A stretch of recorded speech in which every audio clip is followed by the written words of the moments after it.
Also seeing Paul Thomas Anderson say that this movie at its core is about what happens when revolutionaries don't work together cohesively. I didn't love the depiction of revolutionary activism in this movie. I think that it was very disrespectful and it didn't honor the Black American revolutionary history it's speaking to. For example, we see at some point Bob is watching the Battle of Algiers, which is something that the Black Panthers studied in order to be able to fight against against oppression in the United States. And also Algiers is an important place for Black revolutionaries of that area as well. Many of them would go over there for refuge, or they would go to Cuba.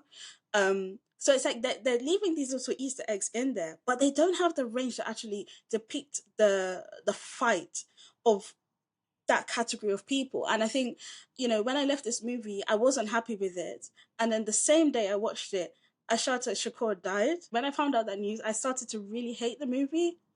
Also, I've met Angela Davis before when I was at university, and I remember listening to her stories about what it was like fighting against oppression in the United States. And I just thought to myself, has this movie done anything to respect that history? And the answer is no. I understand your critiques, and I think to some degree I felt that while I was watching the film. But by the time I got to the end, weirdly enough, I had come around almost 180 degrees on what I think this movie is trying to say about revolutionaries. That ultimately meant that I don't actually have too strong a negative criticism of this film when it comes to this particular axis of critique. And that's because I can never expect a white lib man like Paul Thomas Anderson to have anything that deeply nuanced to say about the subject of what fragments Black revolutionaries' relationship with each other. And especially in this case, Black revolutionaries who were supposed to believe all she loves doing is fucking white men. Especially because he's a white man that is partnered up with a woman of color who, in my opinion, clearly fetishizes Black women. Like, nothing about that makes me think for a second he was ever going to be capable of handling that. If I want to see someone handle that, I'll go and watch something like Judas and the Black Messiah. Do you know what I mean? Like, there's no world where this kind of person is even going to begin to understand that. So I didn't have any expectation of that. Instead, the lens through I watched this film is actually a critique of Leonardo DiCaprio's character, quote unquote, ghetto paths, and how there's certain kinds of white anarchist men or revolutionary who fetishize the concept of a revolution. And many times that fetishization is actually tied to their sexual fetishization of the women involved. And how, when it comes down to it, many times, this is a real historical thing that's happened with the Black Panthers and other movements, is the women that are doing most of the work. But the men's names go down in history. It is a thing. The part of what ultimately led to the crumbling of the Black Panthers was too much misogyny within the organization. And Huey P. Newton, Fred Hampton, people like that were the faces of the Black Panther, but something like 70 to 80% of the composition of their membership was women. And it was women that were keeping that machine going, whilst facing misogyny within, whilst facing sometimes sexual assault, and whilst facing the layers of misogyny of living in America at that time.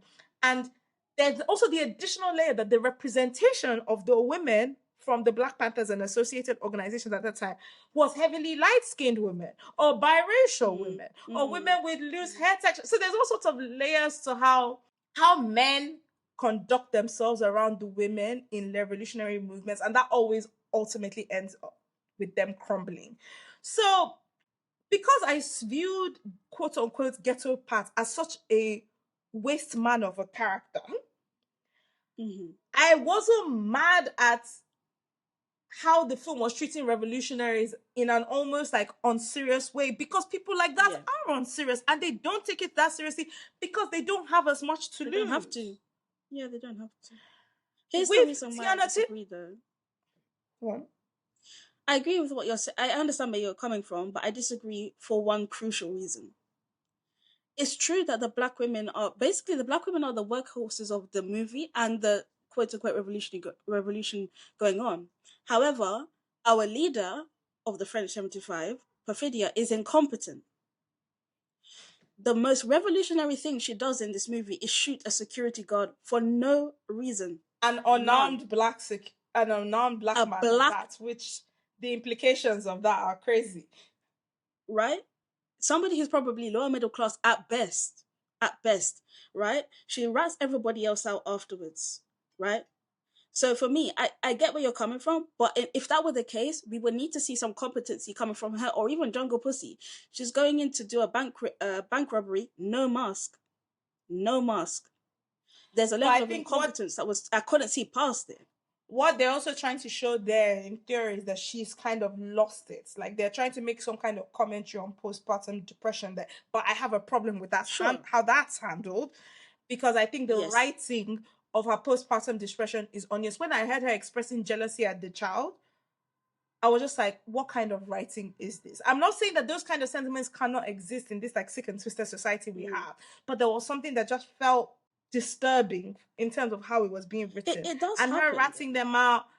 And no, that's the thing. I'm not saying these things don't happen, but you Mm. just have to get the tone right. And I just felt like the tone Yeah. wasn't gotten.